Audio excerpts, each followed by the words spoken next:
주께서 과부를 보시고 불쌍히 여기사 울지 말라 하시고, 이 말씀은 구원받지 못한 죄인들에게뿐 아니라 구원받은 성도에게도 적용할 수 있습니다. 한 사람이 구원을 받은 이후에 신앙생활을 하다 보면 만사형통하고 인생이 평탄하면 얼마나 좋겠습니까? 그런데 우리 앞에는 황량한 광야가 놓여져 있습니다.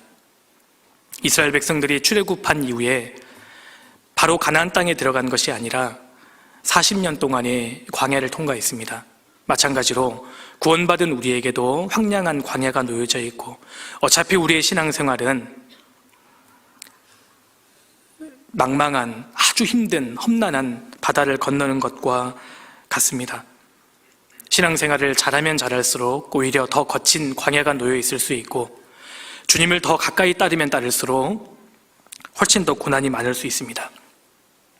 구원받은 그리스도인도, 하나님의 자녀가 된 사람들도 기가 막힐 웅덩이에 걸릴 수 있고 기가 막힌 수렁이 얼마든지 있을 수 있는 겁니다. 야곱이 자신의 삶을 돌아보면서 내가 험악한 세월을 보내었나이다, 그렇게 말했지 않습니까? 그래서 구원을 받은 성도들에게도 많은 눈물이 있을 수 있습니다.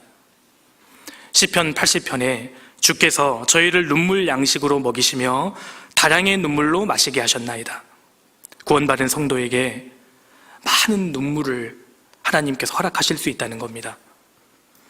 주님을 가까이 따르면 따를수록 만사형통한 것이 아니라 오히려 그 사람의 인생에 너무나 많은 고난이 지속될 수 있습니다. 실제로 구원받은 성도들 중에 대부분은 고통과 눈물을 안고 있는 사람들이 많습니다. 그런데 여기 보세요. 13절에 주께서 과부를 보시고, 이 말씀에서 우리는 중요한 사실을 한 가지 배울 수 있습니다. 주님은 다 보고 계십니다. 주만 홀로 인생의 마음을 다 아심이니이다. 주님은 나인성 과부를 사실 알고 계셨어요. 그리고 보고 계셨습니다. 이 과부의 독자가 죽는 것도 주님은 알고 계셨어요. 왜 주님이 많은 지역 중에 굳이 나인성으로 가셨겠어요? 이 과부를 만나기를 원하셨던 겁니다. 주님은 나인성 과부의 사정과 마음을 정확하게 알고 계셨어요. 하물며 주님이 성도를 모르시겠습니까? 주께서 과부를 보시고, 주님은 나를 보고 계십니다. 그리고 내 상황을 정확하게 아셔요. 내가 가난한 것도 알고 계십니다. 주님은 내가 지금 극한 고난에 있는 것도 알고 계셔요. 내가 지금 억울한 상황에 있는 것도 주님은 알고 계십니다. 주님은 내가 앉고 일어선 것도 알고 계시고, 주님은 지금 내가 여기 와서 앉아 있는 것도 다 알고 계십니다. 심지어는 내 머리카락까지 다 세고 계시는 거예요. 주님이 나를 보고 계십니다. 그리고 특별히 주님은 성도가 눈물을 흘리고 있을 때 주목하십니다. 주님은 오늘 또 울고 있는 성도를 주목하셔요. 성경 창세기부터 요한계시록까지 우리가 알 수 있는 공통적인 진리는 주님은 성도의 눈물을 귀하게 보신다는 겁니다. 우리 중에 누군가는 남모르게 눈물을 흘리고 있는 분들이 많을 수 있습니다. 주님은 그 사람을 특별히 주목하십니다. 사무엘상 1장을 보면 한나가 울고 있었습니다. 통곡하고 있었습니다. 아무도 그녀의 눈물을 몰랐어요. 남편도 몰랐고 엘리 제사장도 몰랐습니다. 그런데 여호와께서 그를 생각하신지라 하나님만은 한나의 눈물을 보고 계셨습니다. 다윗도 눈물을 참 많이 흘린 사람입니다. 얼마나 많은 눈물을 흘렸는지 나의 유리함을 주께서 계수하셨사오니 나의 눈물을 주의 병에 담으소서. 주님, 제 눈물을 주님 병에 좀 담아주십시오. 주님은 다윗의 눈물을 보셨고 기억하셨습니다. 예레미야도 많은 눈물을 흘렸습니다. 사도 바울도 정말 많은 눈물을 흘렸지 않습니까? 주님은 성도의 눈물을 귀하게 보십니다. 그리고 지금도 울고 있는 성도를 주목하시고 이렇게 말씀하십니다. 울지 말라. 구원받은 성도들 중에는 울고 있는 성도들이 참 많이 있습니다. 그때마다 주님께서 우리를 위로하시면서 말씀하셔요. 울지 말라. 주님께서 성도에게 울지 말라라고 말씀하시면서 그 인생을 위로하시고 눈물을 닦아주시는 방법이 성경에 크게 3차례가 나옵니다. 첫 번째, 울고 있는 성도에게 주님이 다가오셔서 눈물을 닦으시고 위로하시는 첫 번째 방법은 당장 도와주셔요. 성도가 울고 있을 때 주님은 당장 그 눈물을 닦아주십니다. 히스기야가요, 죽을 병에 걸려서 얼마 살지 못한다는 말을 듣게 됩니다. 그래서 히스기야 왕이 몸을 벽으로 향하고 하나님 앞에 통곡하죠. 이사야 38장입니다.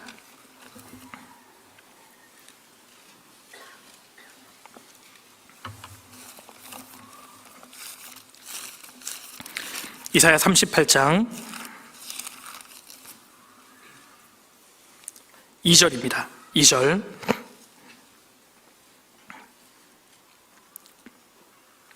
히스기야가 얼굴을 벽으로 향하고 여호와께 기도하여 가로되 여호와여 구하오니 내가 주의 앞에서 진실과 전심으로 행하며 주의 목전에서 선하게 행한 것을 추억하옵소서 하고 심히 통곡하니 이에 여호와의 말씀이 이사야에게 임하니라. 가라사대 5절 같이 읽겠습니다. 너는 가서 히스기야에게 이르기를 내 조상 다윗의 하나님 여호와께서 이같이 말씀하시기를 내가 내 기도를 들었고 내 눈물을 보았노라. 내가 내 수완에 15년을 더하고. 예수님께서 히스기야에게 말씀하십니다. 내가 너의 기도를 들었고 너의 눈물을 보았노라. 하나님은 성도의 눈물을 보십니다.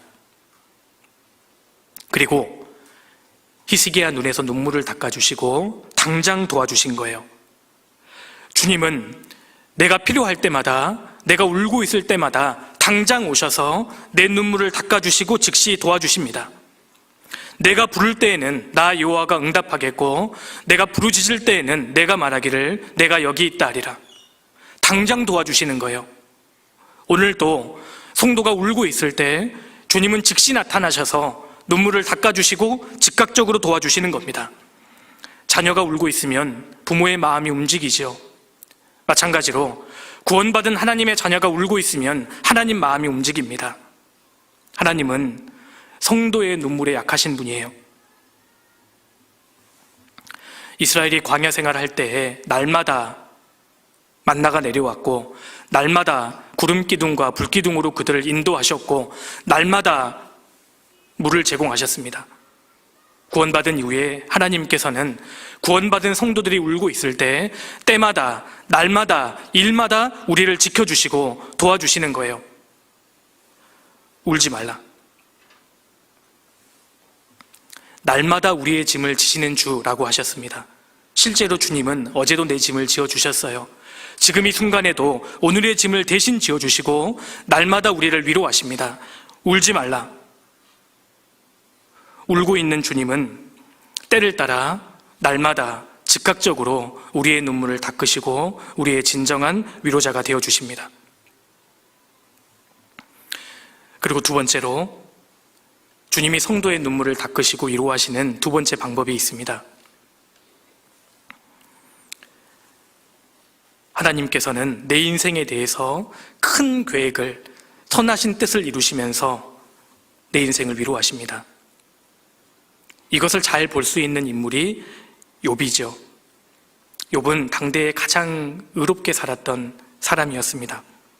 그런데 그의 전 재산이 하루아침에 다 날아가고 10명의 자녀가 다 죽고 머리부터 발끝까지 온몸이 다 병들었습니다. 욥의 세 친구가 욥을 위로하러 왔는데요, 해줄 말이 없어요. 욥이 정말 극심한 공경에 처해 있으니까 세 친구가 욥이 하나님 앞에 큰 죄를 범한 것이 틀림없다 이렇게 단정해 버립니다. 욥기 16장 넘겨보시겠습니다.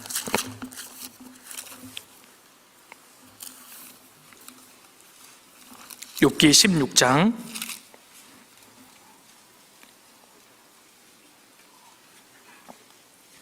1절입니다. 1절.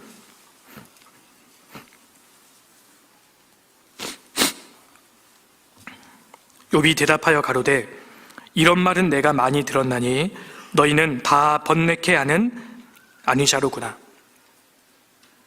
욥은 너무너무 힘들었습니다. 욥의 마음을 알아주는 사람이 한 사람도 없었잖아요. 새 친구마저도 욥을 판단하고 정죄합니다. 그래서 욥이 진짜 눈물을 많이 흘렸습니다. 16절. 내 얼굴은 울음으로 붉었고 내 눈꺼풀에는 죽음의 그늘이 있구나. 내 얼굴은 울음으로 붉었다. 자녀가 10명이나 죽었으니 욥이 안 울었겠습니까? 욥이 진짜 많이 울었는데 아무도 위로해주는 사람이 없는 겁니다. 그래서 20절. 나의 친구는 나를 조롱하나 내 눈은 하나님을 향하여 눈물을 흘리고. 이 구절이 참 중요합니다. 사방이 완전히 막히고 아무도 자신을 위로할 수 없게 되었을 때 욥은 내 눈은 하나님을 향하여 눈물을 흘리고 욥은 하나님을 향해서 울었습니다. 그런데 하나님께서 욥의 눈물을 당장 닦아주신 게 아니에요. 하나님 틀림없이 욥의 눈물을 보셨어요. 근데 당장 닦아주지 않았습니다. 왜냐하면 더 원대한 선하신 계획을 가지고 욥의 인생을 다루고 계셨던 거예요. 우리가 알거니와 하나님을 사랑하는 자, 곧 그 뜻대로 부르심을 입은 자들에게는 모든 것이 합력하여 선을 이루느니라. 욥의 인생 가운데 모든 것이 합력해서 선이 이루어지고 있었던 겁니다. 욥은 당시에 자기가 왜 이런 코스를 걸어야 하는지 몰랐습니다. 그런데 그 모든 코스를 통과하자 하나님이 정확하게 갑절로 갚아주셨고 더구나 욥기가 기록되지 않습니까? 지금도 욥은 고난받는 많은 사람들의 위로와 도전이 되고 있습니다. 욥은 지금도 고난과 인내의 대명사가 되고 있잖아요. 모든 것을 합력해서 선을 이루시는 것은 굉장히 큰 그림입니다. 주님께서는 내 인생에 대하여 큰 계획을 가지고 그것을 이루시면서 내 인생을 위로하시는 거예요. 울지 말라. 우리도 마찬가지입니다. 내가 어떤 공경에 처해서 1년이 가고 2년이 가고 그 이상이 지속될 수 있습니다. 인생의 풍랑이 잦아들 줄 모르고 정신을 차릴 수가 없습니다. 하나님이 내 인생에 대하여 잊으신 것과 같은 착각에 빠질 때도 있습니다. 그런데 내가 지금 정신을 차릴 수도 없고 해답을 얻을 수도 없지만 모든 것을 합력해서 선을 이루시는 하나님의 계획이 있음을 믿어야 합니다. 그래서 시간이 오래 걸릴 수도 있습니다. 오늘, 내일, 당장 내가 눈물을 많이 흘릴 수 있지만 하나님께서는 보다 더 큰 계획을 이루시면서 내 인생을 위로하십니다. 울지 말라. 그래서 남들보다 고난이 많다고 해서 불행한 것도 아니고 남들보다 고난이 없다고 해서 사실 좋은 것도 아닙니다. 인생은 지나봐야 합니다. 룻기에는 보아스라는 여인이 나옵니다. 보아스라는 이름의 뜻은 희락, 기쁨이라는 뜻입니다.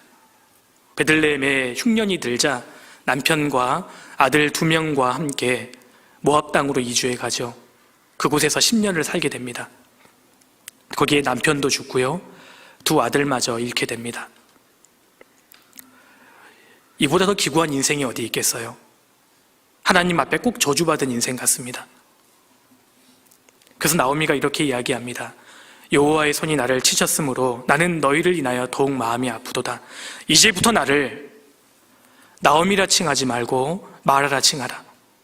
나를 희락이라 부르지 말고 마라, 쓰다, 고난, 고통이란 뜻입니다. 내 인생이 너무 쓰다는 겁니다. 어떻게 이 인생이 하나님의 축복을 받았다고 생각할 수 있습니까? 그런데 우리가 룻기를 읽다 보면 모든 것이 합력해서 하나님의 선이 이루어지고 있다는 것을 우리가 볼 수 있습니다. 왜 나오미에게 그런 극심한 고난이 다가왔는지 그 당시 아무도 몰랐습니다. 하나님께서 당장 그녀의 눈에서 눈물을 닦아주신 게 아니에요. 그런데 나오미가 베들레헴으로 돌아올 때 며느리 룻과 함께 돌아오잖아요. 룻이 나중에 보아스와 결혼하게 되고 낳은 아들이 오벳입니다. 오벳이 누군지 아시죠? 다윗 왕의 할아버지입니다. 결과적으로 하나님께서는 이 과부 2명을 통해서 다윗 왕의 혈통을 준비하고 계셨다는 겁니다. 더 나아가서 예수 그리스도께서 이 땅에 오실 그 놀라운 길을 닫고 계셨다는 거예요. 만약에 나오미가 그 당시에 끔찍한 비극을 당하지 않았더라면 그녀가 다윗 왕의 가계에 들어올 확률은 거의 없습니다. 그녀의 고난을 통해서 하나님은 다윗 왕이 태어날, 심지어 예수 그리스도께서 태어날 그 길을 준비하고 계셨습니다. 이 계획이 너무 엄청났기 때문에 그 당시엔 아무도 알지 못했습니다. 그런데 나오미 인생을 통해서 하나님은 룻기 전체에 걸쳐서 선한 뜻을 이루시면서 나오미에게 계속 말씀하셨던 거예요. 울지 말라. 룻기는 끝까지 나오미를 나오미라 부르고 있습니다. 하나님은 한 번도 나오미를 마라라 부르신 적이 없는 거예요. 처음부터 끝까지 나오미는 끝까지 나오미였어요. 하나님은 계속 위로하고 계셨던 겁니다. 울지 말라. 구원받은 그리스도인들 중에는 고통하는 분들이 참 많이 있습니다. 주님 뜻대로 살아감에도 불구하고 그 눈물이 마르지 않는 사람들이 참 많이 있습니다. 그런데 우리는 분명히 믿습니다. 하나님께서 내가 울고 있을 때 당장 내 눈물을 닦아주시든지 아니면 보다 더 큰 계획을 가지고 그 선한 뜻을 이루시면서 내 눈물을 닦아주시든지 하나님은 둘 중에 하나의 방법으로 내 눈물을 닦아주시고 지금도 위로하십니다. 주님은 지금도 우리의 진정한 위로자가 되어주시고 우리의 눈물을 씻겨주셔요. 주님이 날마다 내게 하시는 음성을 들을 수 있어야 합니다. 울지 말라. 구원받은 그리스도인들은 죄사함의 위로를 받았고 구원받은 이후에도 주님의 크신 은혜를 날마다 때마다 받고 있습니다. 그러나 연약한 육신을 입은 채로 이 세상을 살아가는 동안 우리는 참 많은 눈물을 흘릴 수밖에 없습니다. 성도는 이 세상을 사는 동안에 많은 눈물을 흘리게 됩니다. 이런 우리를 주님이 위로하시는 최종적인 방법이 있습니다. 바로 재림입니다. 머지않아 주님이 재림하시는 그날 우리는 하나님 앞에 영원한 위로를 받게 됩니다. 눈물이 없는 세계, 죽음이 없는 세계, 고통이 없는 세계가 곧 옵니다. 이것이 하나님이 우리를 위로하시는 최종적인 방법이고 세 번째 방법입니다. 요한계시록 7장을 넘겨보겠습니다. 7장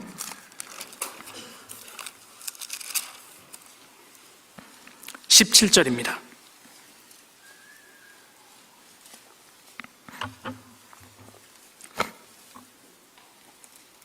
계시록 7장 17절입니다.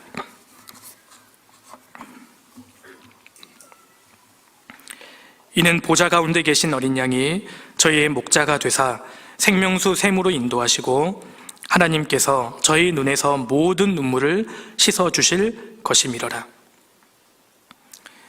천국은 눈물이 없는 세계입니다. 머지않아 우리가 이곳으로 갑니다. 주께서 모든 눈물을 다 씻어주실 겁니다. 21장도 넘겨보겠습니다. 21장 4절입니다. 4절 모든 눈물을 그 눈에서 씻기심에 다시 사망이 없고 애통하는 것이나 곡하는 것이나 아픈 것이 다시 있지 아니하리니 처음 것들이 다 지나갔음이러라. 이곳이 천국입니다. 사망이 없고 애통하는 것, 곡하는 것, 아픈 것이 다시 있지 않은 세계, 하나님께서 모든 눈물을 그 눈에서 씻겨주실 겁니다.